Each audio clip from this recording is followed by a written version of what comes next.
Good morning and good afternoon and good evening wherever you happen to be. My name is Rick Kelly, and I will leave any real biography to the notes that are probably on the conference site. Similarly with the land acknowledgement, given that I only have 15 minutes. So let me just say, though, by way of myself, I've been doing restorative practices since the early 2000s, working with school boards, working with colleges and universities where I was a professor in the child and youth work program, and then moving out into the community with a number of youth serving agencies around training them and also organizational development in that. The title of my presentation is really bringing together two different narratives. One is around capturing the voices and working with the voices of those people that are typically found on the margins, but also how that then creates possibilities for significant cascades of change and the subsequent rippling effects that are sometimes unanticipated, but in other cases wished for, that relate to social justice. I will say, though, that that where we all live, work, love, and play are on stolen lands. And within those stolen lands, there are also stolen bodies. And there are also those who are brought to these lands forcibly and against their will.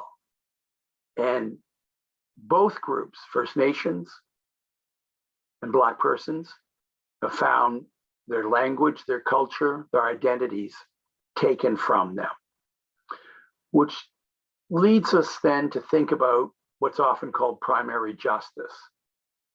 And that's a historical piece of primary justice, often what's described as the first harms. But those are not only historical, but they live on in current day. And so my focus has always been to how can we go upstream?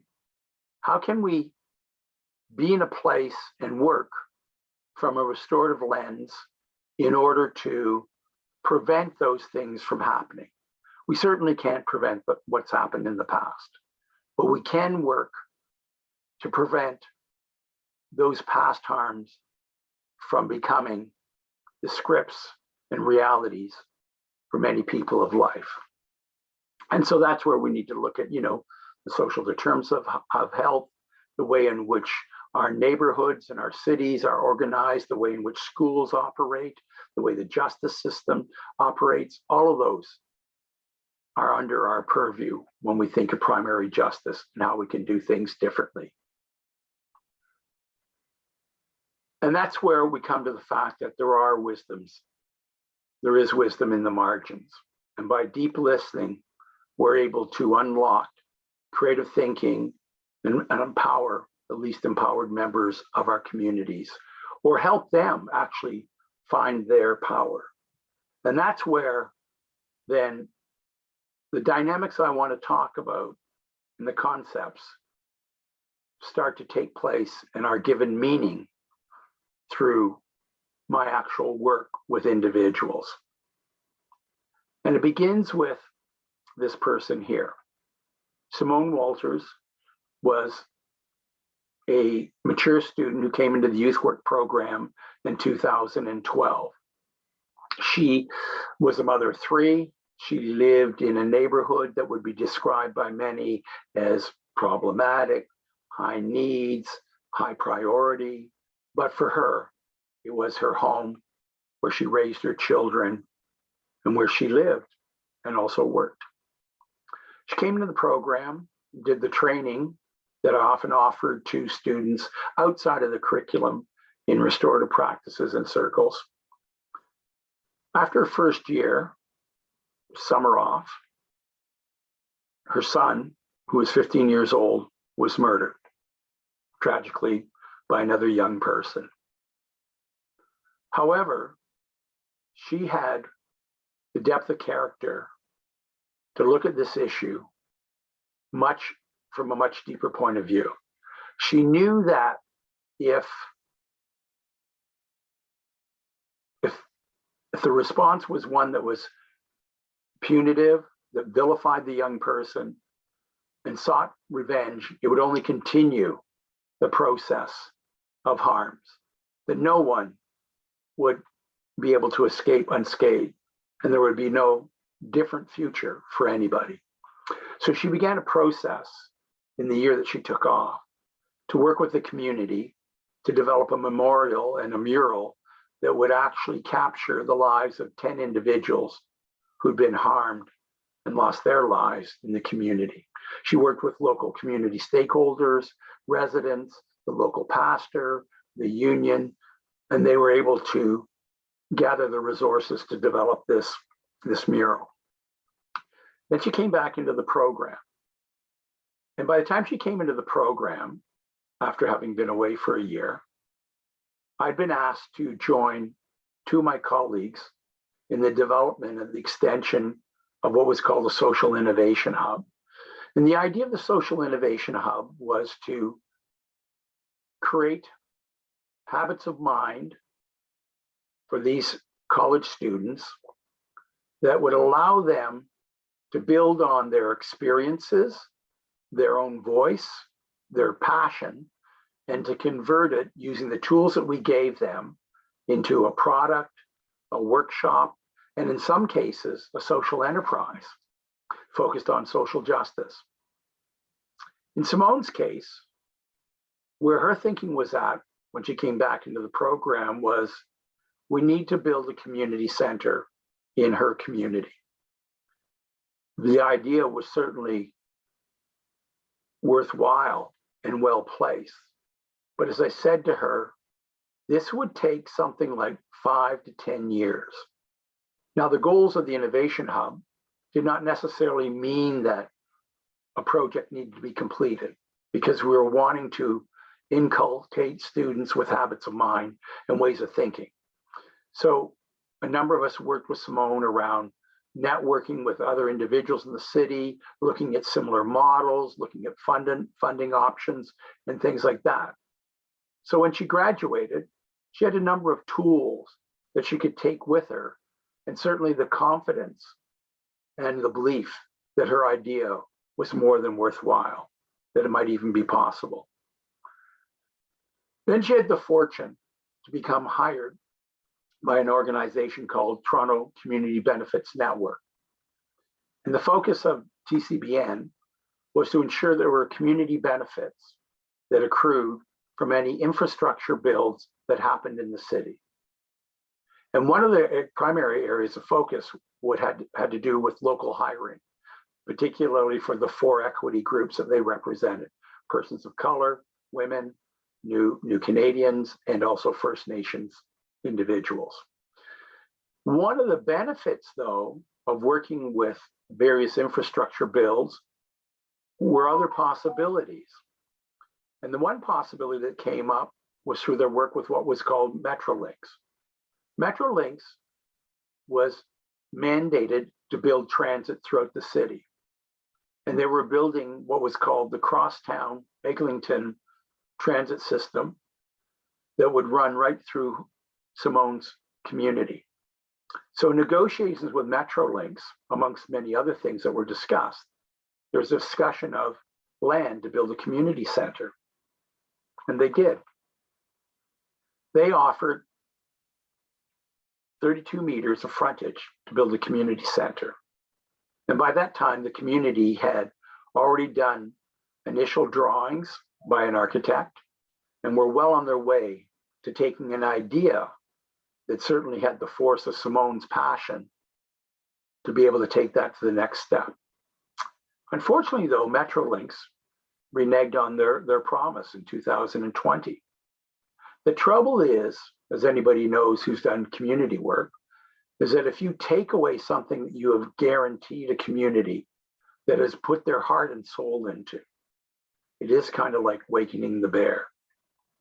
And that's what they did. There was a huge hue and a cry across the city of Toronto. And what it led to was a community forum with the executive director of Metrolinx. And there, he apologized after hearing in no uncertain terms the level of outrage from the community. He apologized for not listening and committed to putting on paper and guaranteeing that this land would be given to them.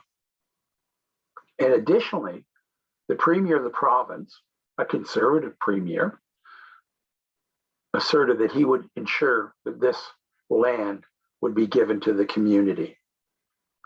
And so as we sit here right now, 2022, in 2023, shovels are scheduled to go into the ground. Through Simone's experience, she found a different type of healing. It was a healing that led to an actual idea that she had had becoming a reality. But as I mentioned before,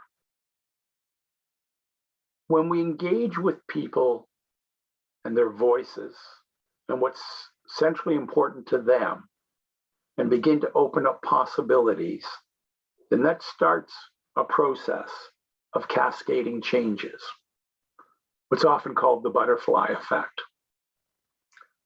Simone continued to work with this organization, Toronto Community Benefits Network.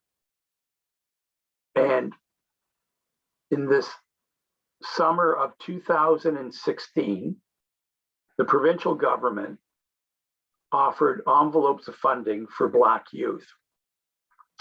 And I looked at it and thought, I think there's some real possibilities here.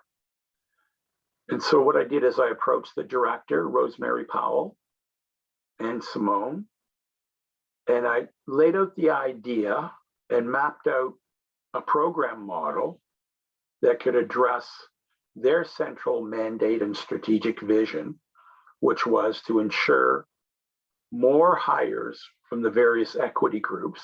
In particularly, we were looking at Black youth. And that by creating this model, we could create pathways for Black youth into the trades.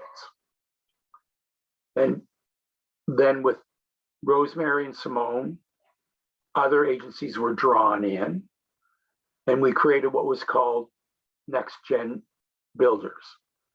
So it was to be the next generation of builders. And it was a twofold focus. One was to create and offer the skills to young people to become successful tradespersons in electricians or as drywall practitioners in carpentry, plumbing, whatever. But also the intent behind the model was to address the racism that was not only embedded in the construction industry, but also front and center in a number of cases. And over the last year and a half, what we saw was over 8 nooses hung at various business sites and that. And the model looked like this. And really what it was a combination of relational engagement strategies to bring young people into this idea and possibility, create beginning supportive relationships there with agency staff, then bring them into circles where they would build up support amongst themselves and be given skills around the trades and financial literacy and how to deal with racism, but at the same time, bring in mentors, senior journey persons, who would then become the support for them over a period of a year or two. And at the same time, build community amongst the mentees and the mentors and create a different type of opportunity for support that hitherto wouldn't have been possible for them. So as we sit here today, 7 years later, there's over 250 mentees in the program, young persons going into the trades, and over 30 plus mentors providing that ongoing relational support.